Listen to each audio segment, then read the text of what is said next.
Creep IE Con returns to the Ontario Convention Center in Ontario, California, January 31st through February 2nd, featuring over 30 celebrity guests including Cassandra Peterson, aka Elvira, Mistress of the Dark, Tobin Bell, John Bernthal, and more. Plus, special cast reunions from The Lost Boys and Reanimator. Over 175 spooky vendors and themed experiences, including Creep IE Arcade, Fear Farm Haunt, and Creep IE Comics. Get your tickets today at creepiecon.com and let the 2025 spooky shenanigans begin.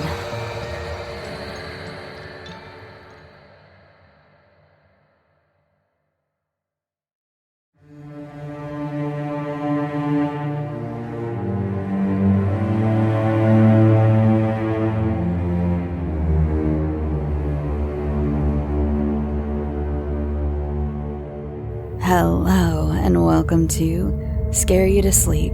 I'm your host, Shelby Novak, and I'm here to read you a couple of bedtime stories.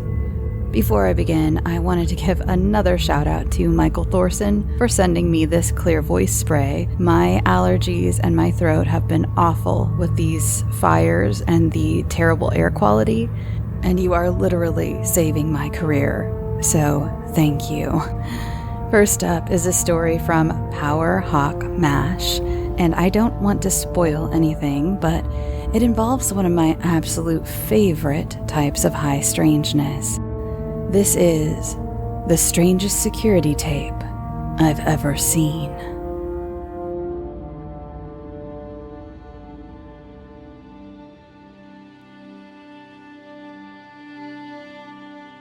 I work at a gas station in rural Pennsylvania. It's a boring job, but it's pretty easy and it pays all right.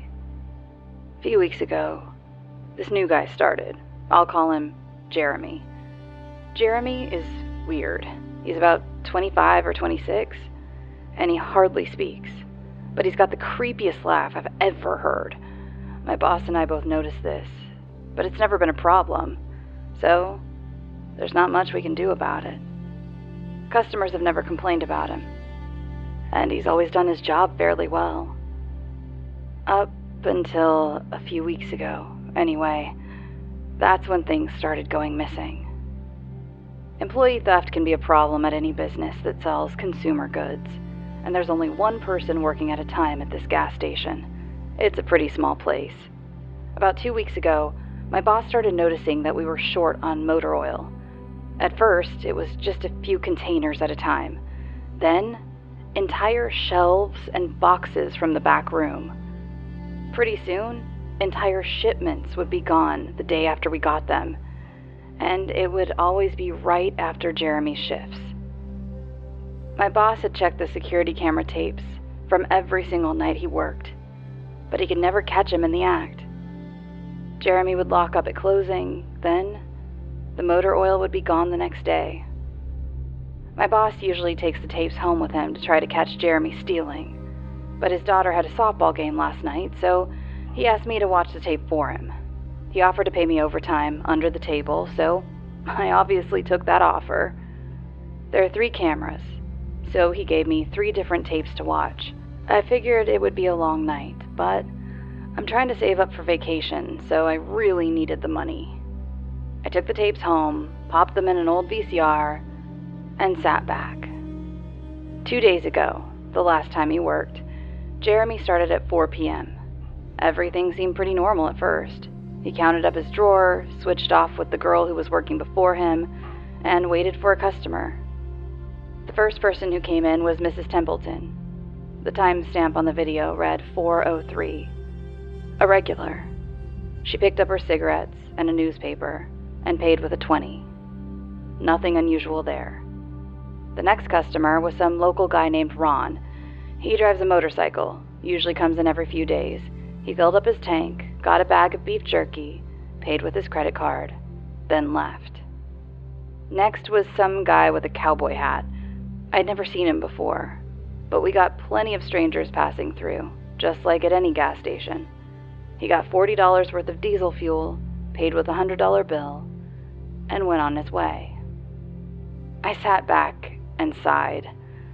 The only thing more boring than doing this job is watching someone else do it. My boss's offer was enough to keep me watching, though, so I left the tape on. Everything seemed pretty normal. I had a feeling that if Jeremy was stealing motor oil, he knew we were suspicious of him by now. I didn't expect him to be dumb enough to let us catch him on camera. Things stayed boring and routine until about 5 o'clock.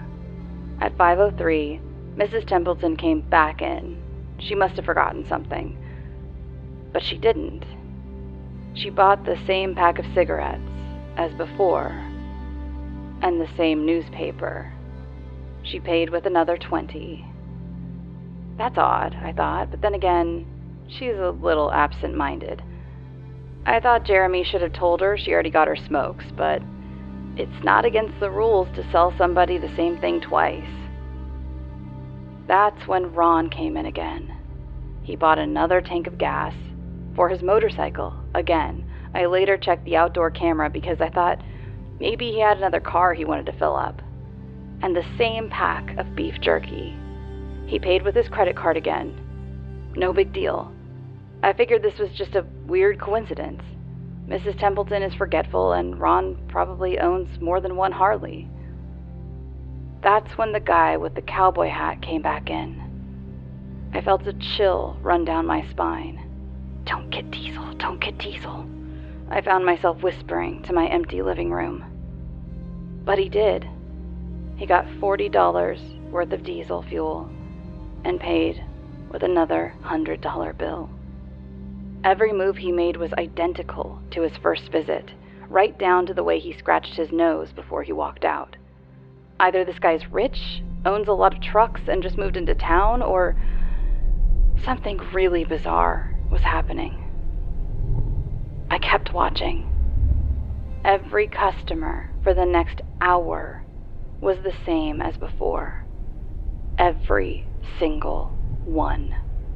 I was seriously freaked out, and then, at 6:03, Mrs. Templeton walked back in. She bought her cigarettes and newspaper and paid with a 20 again. I thought I was going to lose it. I only watched another half hour before I started fast-forwarding through the rest. It was all the same. Every customer would come in at the exact same times, exactly 1 hour apart. Now, I know what you're thinking. That sneaky motherfucker Jeremy had messed with the tapes. He had run a loop of his first hour of business over and over. That wasn't the case. There are windows around the cash register area that the camera covers, and I watched the sunlight fade as time ran on. Jeremy's routine didn't loop over. He swept, mopped, restocked, and did all his duties exactly how you would expect. But the same customers kept coming in. I was panicking at this point. Something was seriously wrong with what I was seeing, and I had no explanation for it. I skipped ahead to when he locked up and walked out to his car. He hadn't stolen anything, but I kept watching, just to make sure. I fast-forwarded one last time to about midnight. At exactly 12:03, out of nowhere, Jeremy's face pops up on camera. I don't mean he moved his head into view. I mean that 1 second the store was empty, and the next, his face was all I could see. He wasn't looking at the camera. He was looking at me. I was sure of it. I screamed and fumbled for the remote. By the time I grabbed it, he was gone. Just as soon as he had left. One frame he was there, the next, he wasn't. My hands were shaking like crazy, but I popped in another tape. The other indoor camera shows the back area by the cash register, and I would be able to see how he got up to put his face in the camera like that. I skipped ahead to 12:03, but there was nothing. I would have been able to see him standing on a chair or something on this tape, but he wasn't there. I didn't see him enter the store at all after he left. It's like he really wasn't there. He doesn't know the security code, and no alarms were triggered that night after he locked up. What I did see, however, was that at 12:03, the motor oil vanished off the shelf. All of it, same as Jeremy's face. 1 second, it was there, and the next, it wasn't.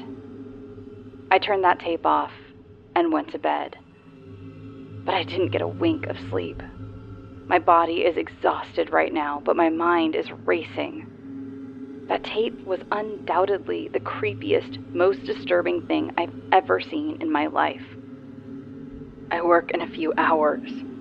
My boss asked me to bring the tapes back in and let him know what I found, but really, what the hell am I going to say? Jeremy works the night shift tonight, directly after me, and the plan is for my boss to come in just before I leave and confront him with me, as I'm supposed to be the one who caught him stealing. I have no idea what I'm going to do. I suppose I'll have to show my boss the tapes, but I don't want to watch them with him. I never want to see something like that again. I can't get the image of Jeremy just smiling directly into the camera out of my mind. It was the creepiest look I've ever seen on another human being's face. Anyway, I'm gonna try to get some last-minute sleep before I have to go in and deal with this. I'll let you guys know what happens. Update, 2:49 p.m. Updating from my phone. Apologies in advance for any errors. My boss just finished watching the last of the tapes. I told him what to expect, but you can't really prepare someone for something like that. He's scared shitless. I still am too. And Jeremy is due to come in at 4. We've got a little over an hour to get our shit together. But neither of us knows what to say to him. Is he just a fucked up guy who likes to steal motor oil and scare the shit out of people? Or is he something else? I don't know if this is crazy, but does anyone else think he could have anything to do with the time loop?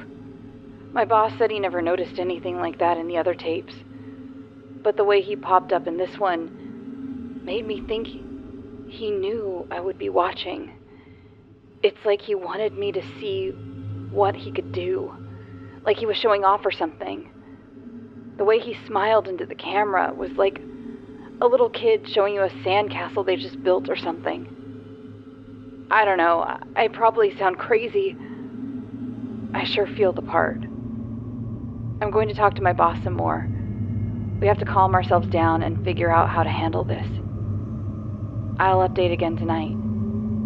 But I have a really bad feeling about how this is going to play out. Update, 4:33 p.m. No sign of Jeremy. Tried calling him, but his phone has been disconnected. We're calling the police. Update, 5:33 p.m. No sign of Jeremy. Tried calling him, but his phone has been disconnected. We're calling the police. Update, 6:33 p.m. No sign of Jeremy. Tried calling him, but his phone has been disconnected. We're calling the police. Update, 7:33 p.m. No sign of Jeremy. Tried calling him, but his phone has been disconnected. We're calling the police. Update, 8:33 p.m. No sign of Jeremy. Tried calling him, but his phone has been disconnected. We're calling the police. Update, 10:58 p.m. Holy shit. Holy shit, holy shit, holy shit! I just got home and saw my previous updates. Things make less sense now than ever. Here's what I can tell you. I went to work, Jeremy never showed up. My boss and I decided to call the police, as you're well aware. When I picked up the phone to call, though, the sun went out. I shit you not. That's what I thought happened. Apparently I blacked out for exactly 5 hours because when I looked back at the clock, it was 9:33. I think I got stuck in Jeremy's time loop. And then I snapped out of it at the exact point I blacked out. If that makes sense. But that's when things got really weird. My boss was right next to me when I blacked out, ready to corroborate my story to the cops. When I came to, the phone was in my hand, but it was dead. Not even a dial tone. My boss was still right there, but he wasn't moving. He was standing up, but frozen. I looked at the clock again, and it wasn't moving. The second hand was stuck on the 12. It was exactly 9:33. The clock on the register computer screen wasn't moving either. My phone was frozen. There was even a customer at the register waiting for my boss to get him cigarettes. I'm betting that would have been his 5th pack of the day. I got the fuck out of there. Didn't lock up, didn't turn off the lights, and sorry guys, I didn't grab the security tapes to upload on the internet. Believe me, that was the last thing on my mind. The gas station is on a major highway and cars were parked all along it, except they weren't parked. They were frozen. The people inside were sitting still as wax statues. I got in my car and prayed that it would start. Thankfully, it did. About halfway home, time started up again. The static from the radio turned into music, like it's supposed to be. And from what I could tell by listening to the host talk in between songs, no one noticed the time freeze, or whatever it was. I was the only one. Well, I'm sure Jeremy noticed as well. I still have no clue where he is or what he's doing. I'm hiding in my room and calling the police in the morning.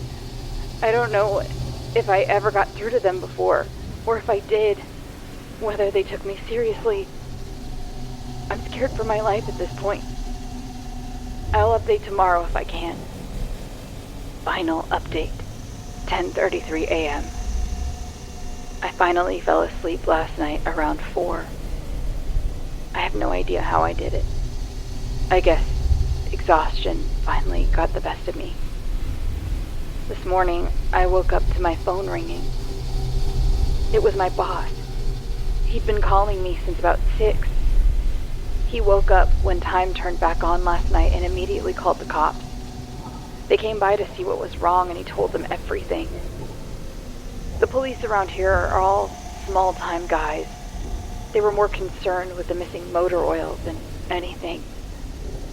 But my boss figured he would take it, as long as he had their attention. They decided to go looking for Jeremy. We keep all our employees' applications on file. And since Jeremy just started working here, his was easy to find. They checked the address on it and headed over to his house. You're not going to believe what they found. The address Jeremy listed on his application was an empty lot. Or at least now it is. There used to be a house there, but it burned down in 1993. Being a small town, almost everyone remembers that fire. A family of 4 used to live there, way back when. Rumor has it that they had an estranged son who they never really talked about, but I can't say for sure if that's true. What I can say is true is after an insurance investigation, the fire was ruled an arson. The entire house was soaked in oil and torched with a Molotov cocktail. The entire family was sleeping when it happened. None of them survived. They never caught the guy who did it. Rumor has it that when they tried to contact the estranged son, no one could find him. Anyway, my boss called and told me this, and I freaked out. Then he asked me to come to the gas station. What, are you crazy? I said, but he assured me that the cops were there with him. Then he dropped the bomb. The FBI were also in town, and they were going to talk to me one way or another, so I might as well come in. It was about 7:15, and I wanted to go back to bed, but I figured I wouldn't be able to sleep much more anyway, so I went down. 4 men in suits greeted me and told me to have a seat. We went over everything 2 or 3 times until they got all the details down. I told them about Jeremy, the security tape, last night at work, everything. Finally, after I finished, one of the agents said, "Oh Christ, we've got another one on our hands." Then they made me sign a bunch of papers saying I wouldn't tell anyone about what happened, so I can't say much more. I might be breaking the law just by posting this. So now I'm home. I'm not sure what to do with myself. That agent's words when I told him the story are going to haunt me for the rest of my life. Anyway, I've got to go. I have some errands to run today, and then I have to go into work to pick up some tapes. My boss and I think this new guy Jeremy, he's a complete creep, is stealing motor oil, and I have to watch the security footage to see if I can catch him doing it.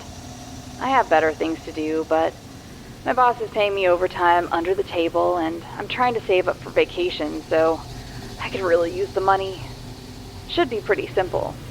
The oil always goes missing right after his shifts. Figure I'll just watch the tapes, catch him in the act, and that'll be that.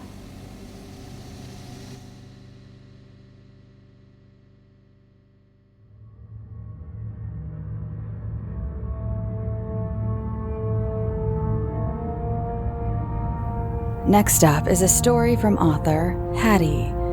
It's a good lesson in remembering not to take things so personally. This is Diluted.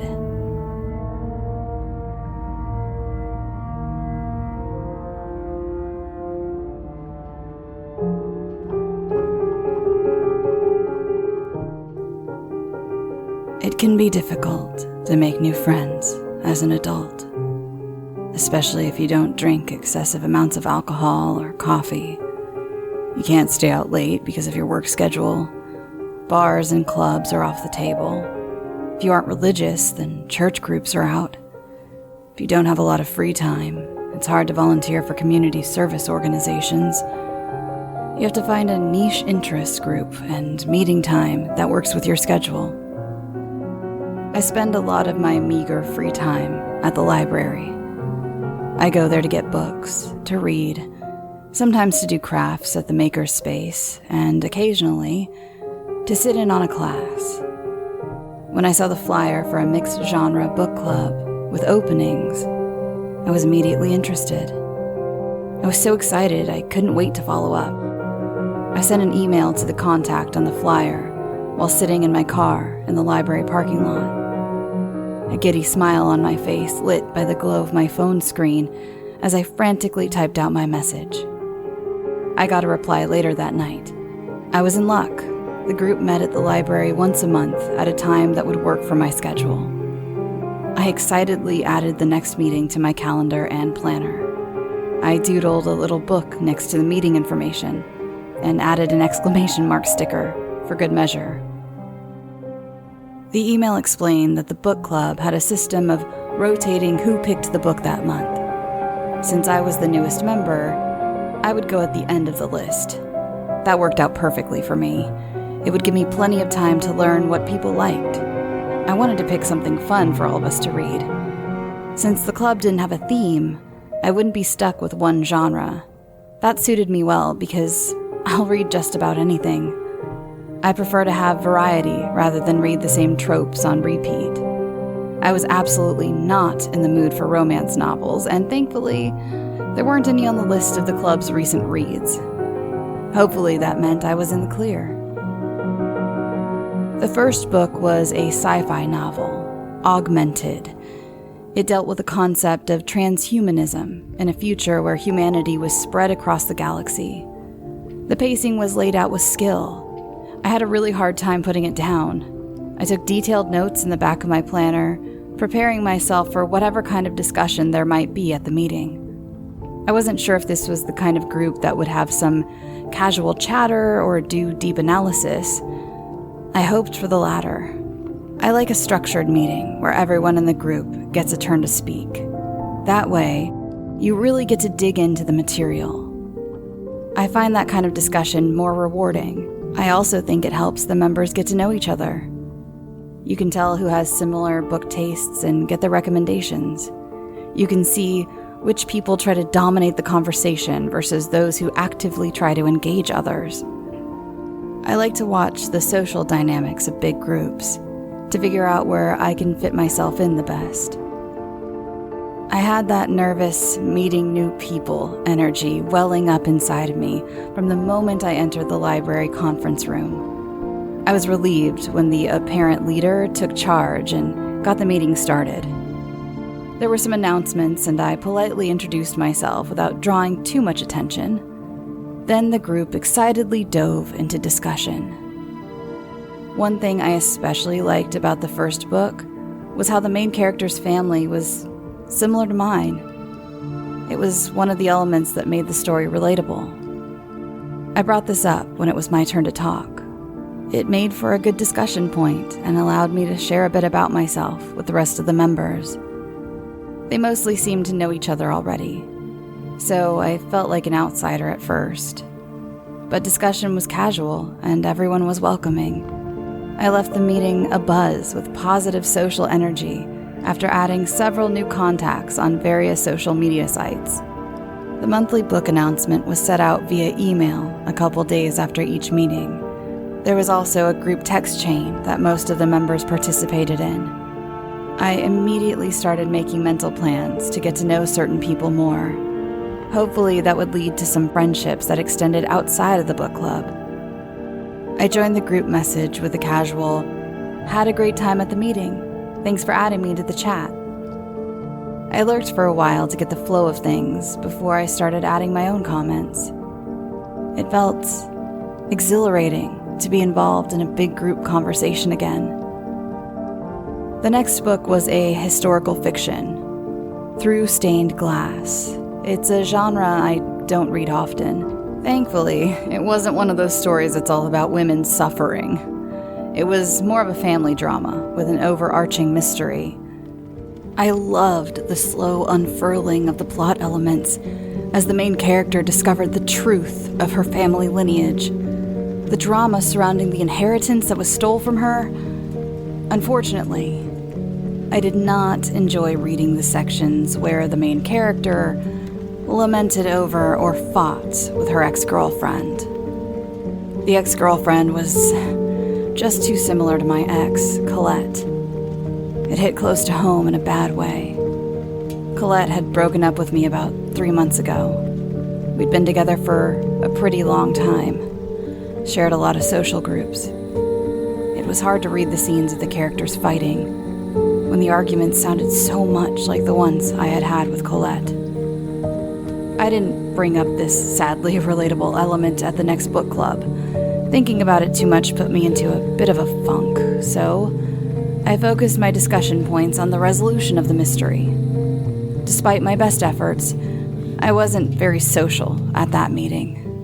I deeply regretted it later, beating myself up for not maximizing my limited social time.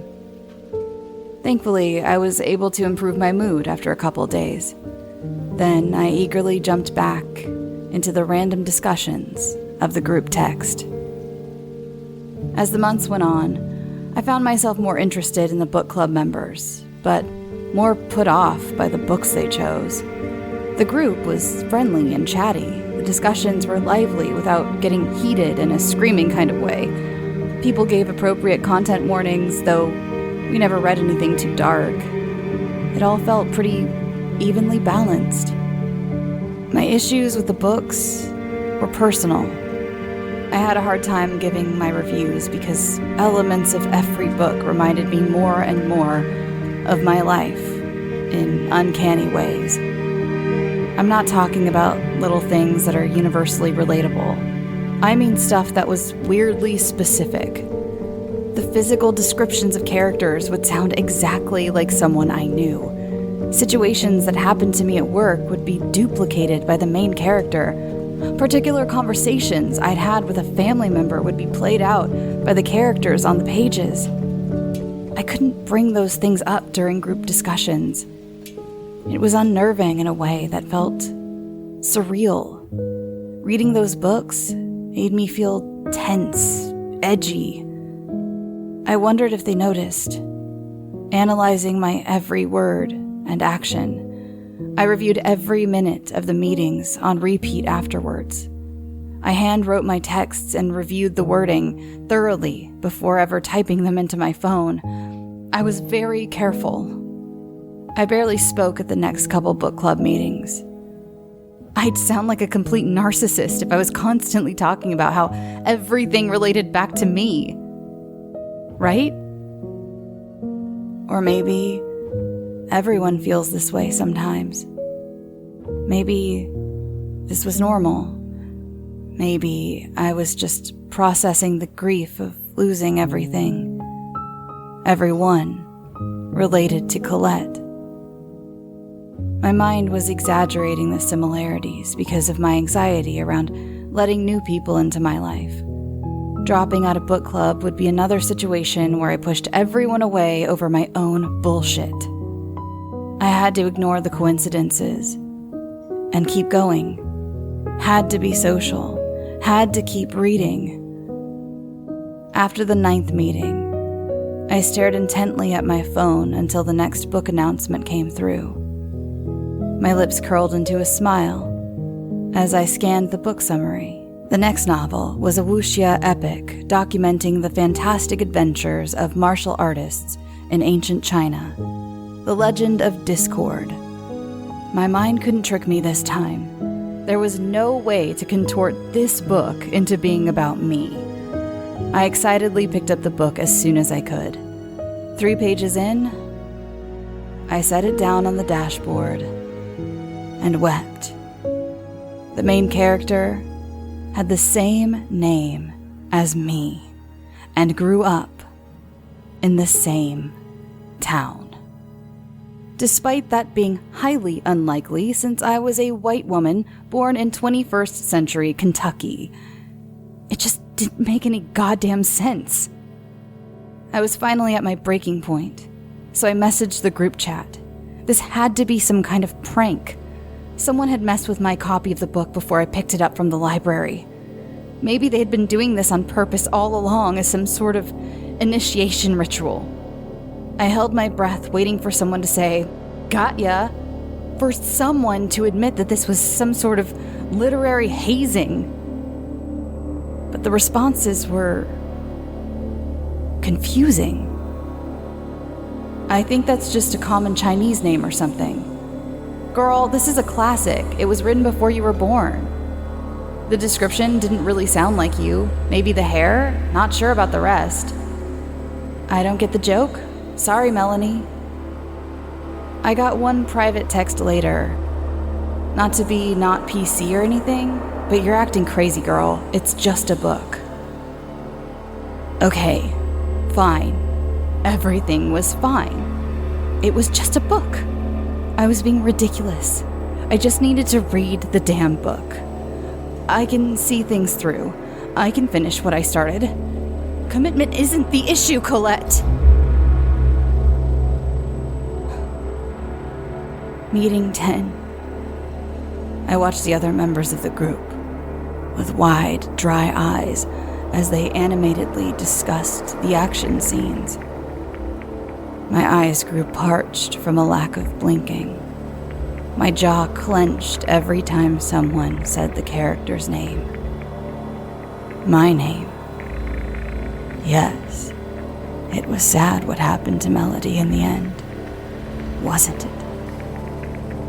So very sad. They lamented over her death, our death. But they didn't really care about us. They saw us as the trope of the martyred woman instead of thinking about who we really were. What they all really cared about now was how sexy Melody's rival, Olivia, was. Olivia, the badass. Olivia, who was the spirit of freedom. Olivia, the name of Colette's new girlfriend. Oh, how everyone loved Olivia. Book 11. Harmony. I didn't sleep until I got my hands on it. I had to go to 4 bookstores. I couldn't get it from the library. They would know. It made me laugh, the way it was written in my handwriting. That was a good touch. My finger ached as I read the story of my life in a third-person, omniscient narrative. At least I learned some things from the book. My mother really did love my half-brother more than me. I was just the accident that forced her to marry my abusive father. He was the child she actually planned for and wanted. The professor, who failed me for cheating on an exam paper, knew I hadn't plagiarized anything. He just didn't like me.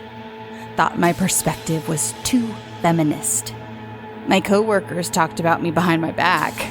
My doctors didn't listen to the nuances of my daily struggles. They just prescribed whatever drugs the pharmaceutical reps gave the biggest kickbacks for. Colette was cheating on me with Olivia for months before she left me. It was all so neatly laid out. It pissed me off how well written it was. Somehow that was the worst part. I read it through burning eyes, which ached for rest. My fingers cramped from how tightly I held the pages. My mind was a beehive of unproductive repetitions, every useless thought buzzing back and forth, but going nowhere. My muscles were so tight, it was hard to turn that page. I had to blink several times to get some moisture back into my shriveling eyes. I thought it was the darkness of the parking lot that made it hard to read. I leaned in only to realize that the page was blank. Blank. The story just stopped. I earned several paper cuts rapidly flipping through the last few pages, all blank. Bullshit. It was bullshit. I had dedicated almost a year of my life to these people, and they couldn't even take the fucking time to give me some closure. I wasn't asking for a happy ending, damn it. I just wanted an ending. I deserved it.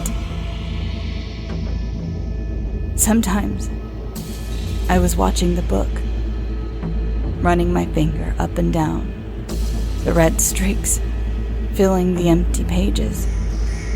My hands wilted against the rough paper, the spine permanently creased open. Sometimes, my phone was right there in front of my face, popping in with an unwelcome reminder.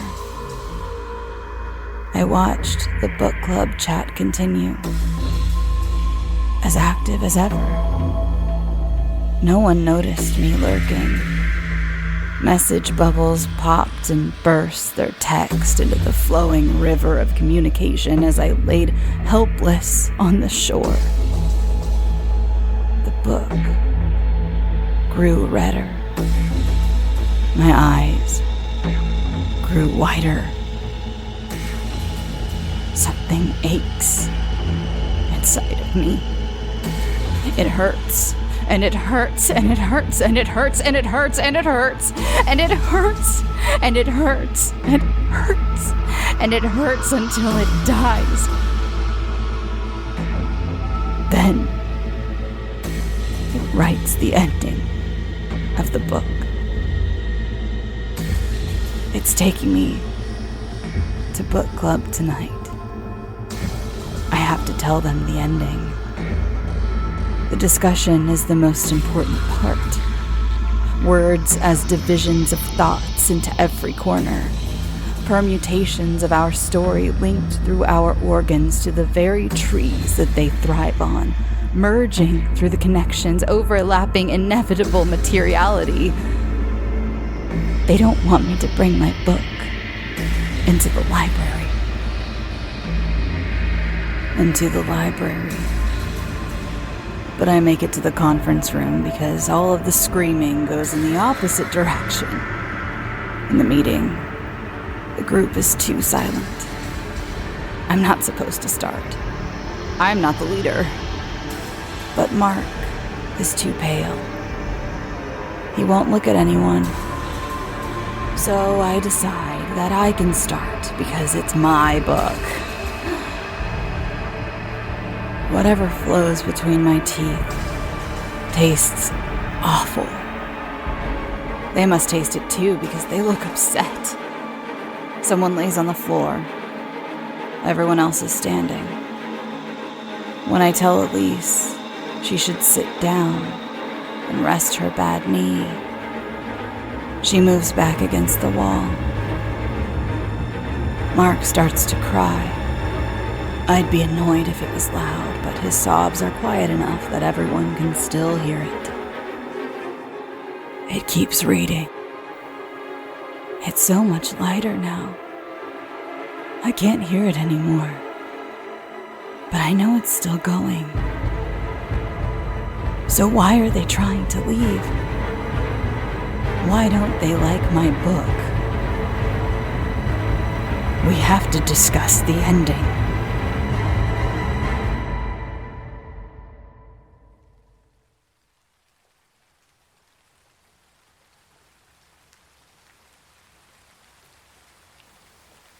Thanks for listening, and thank you so much again to my authors this week. Both stories were fantastic. That last one, I know it gets a little off the rails, but I definitely have issues in seeing myself in media a little too much and not taking things that far. But I think there's a meme that's going around. It's from her name is Jemima something from Girls, but she did an Instagram thing, and she basically says, I think you're all thinking about yourselves too much.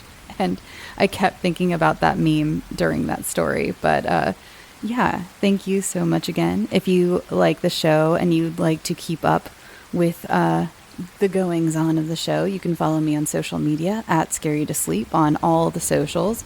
And if you'd like to follow me personally, you can follow me at Shelby B. Novak, also on all the socials.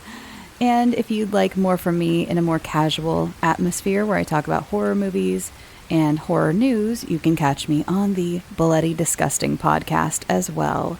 You can get that wherever you get your podcasts, or you're listening to a podcast. So wherever you got this one, you can probably find that one too. If you'd like ad-free episodes and bonus episodes, speaking of bonus episodes, I just released an hour-long story on Patreon, patreon.com/scareyoutosleep. For $3 and up, you can get bonus episodes as well as ad-free episodes. But if you only want the ad-free episodes, for now, it is only $1 a month. And thank you for those of you who are Patreon members. Hello. How are you today? Hello, and how are you today to everyone else as well? If you'd like one of your own stories considered to be on the show, please send it to scareyoutosleep@gmail.com. And please put in the subject line whether it is a true story or a fictional one. I'd much appreciate that. So you can send that again to scareyoutosleep@gmail.com. I also wanted to remind you that at the end of this month, from the 31st to the 2nd, I will be attending Creep IE Con in Ontario, California. Yes, California has an Ontario. I've been hearing this from my colleagues and from others. There's a city called Ontario in California, not the Canadian one. Maybe someday we'll go there, but there is a con there called Creep IE Con. I will be there at the end of the month. Several other Bloody Disgusting members or Bloody FM members will be there. We'll have a booth there. I'm going to be hosting some panels with my friend Michael Rothman, and a tentative one I'm pretty sure I'll be doing with a couple of your favorite podcasters from a couple other shows. Again, the schedule isn't like fully permanent yet. This is how conventions are, by the way. I'm sure so many of you are familiar with conventions. I'm still relatively a relative like neophyte to the convention community. So apparently they're pretty often, the schedule is kind of up in the air until just right before. But for sure, I will be hosting a couple panels and moderating panels with some incredible people from the horror movie world. If you go to the Creep.ie Con website, creepiecon.com, I believe is what it is. You can Google it. There's a lineup of the guests there. I just don't want to say exactly what we're doing before the schedule is set. These are like, it's like 99% set, but I don't want to be that guy who's like, we're going to do this. And then that's like the one thing that gets canceled or moved or something. But 100% I will be there. There will be a booth there. We're going to have merch. We're going to be doing some Bloody Disgusting merch giveaways. And again, there's going to be like other people from the network there that you are fans of. And please drop by to say hi. I bought a new dress. It's so cute. I will be there Friday and Saturday, maybe part of Sunday, but definitely Friday, Saturday. And please come by, say hi. Let's chat. Let's take pictures. Let's take a selfie together. It'll be great. Come to the panels. Watch me in action in a different type of thing than just reading scary stories. It's very exciting. So I hope to see you there. And before I wrap up, I didn't do any baking last week, but I did this week. I managed to make my favorite. I feel like I should be putting more variety into my baking just because you like to hear about my baking. And I feel like I say the same like 5 things over and over, but I made the orange, or it's the French yogurt cake. I always flavor it with orange. You can flavor it however you want, but I love the taste of an orange and vanilla flavored cake. So I made that. I actually forgot the leavening. I posted about that on Twitter too, but I forgot the leavening. It takes like a tablespoon of baking powder. Totally forgot it. Turned out great anyway. It was so good. The texture was not as fluffy, but it wasn't bad either. It wasn't off-putting or anything. So I feel like if you'd never had the cake before, you wouldn't even notice. So just I don't know. For those of you who are afraid of starting to bake because you might miss a step, sometimes it turns out okay. And those of us who have been baking since forever also sometimes miss steps. And that's okay too, even though it makes you want to scream. There was the entire 35 minutes it was in the oven, I was stressing because I was like, oh no, did I just spend all this time and ingredients and it's just like not going to turn out. But it did, and it was amazing. I did a little glaze for it too. I used some tangerine juice and vanilla extract, and I mixed that with some powdered sugar and made like a glaze. And it was really good because I did it kind of thinner and let it fully dry on the cake and like absorb. So it added some moisture to the cake, but it also added this like crackly crust on top that when you cut into it, it just like had this little crunch. It was fantastic. I'd never done that before. So there's a little tip if you feel like making it this weekend. And I'm going to let you all go. Enjoy your weekend. Enjoy your week. I will see you soon again. Patreon.com/scareyoutosleep. There's a bonus episode. Oh, and I have it set. Patreon has a feature now where you can actually set it so each individual episode can be sold. So if you don't want another subscription, I totally understand.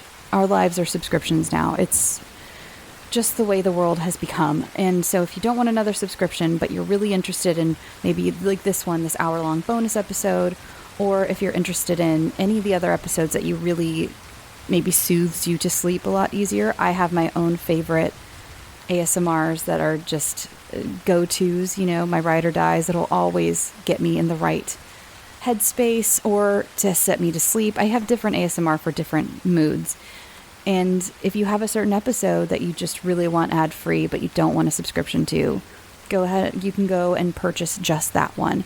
And if some of the older ones don't have that applied yet, please let me know if there's an older one that you'd like me to turn that feature on for. It's just, there was no way to automatically add it to all of the episodes, unfortunately. So, but if there is one and you say you would like to purchase it, please let me know. Frankenstein is the same way. You don't have to have a subscription. You can just go purchase Frankenstein as an sort of an audiobook. So that's it. I really enjoy that feature of Patreon.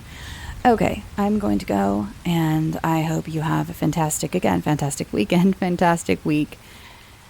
I love you. Go get some sleep. Sweet dreams.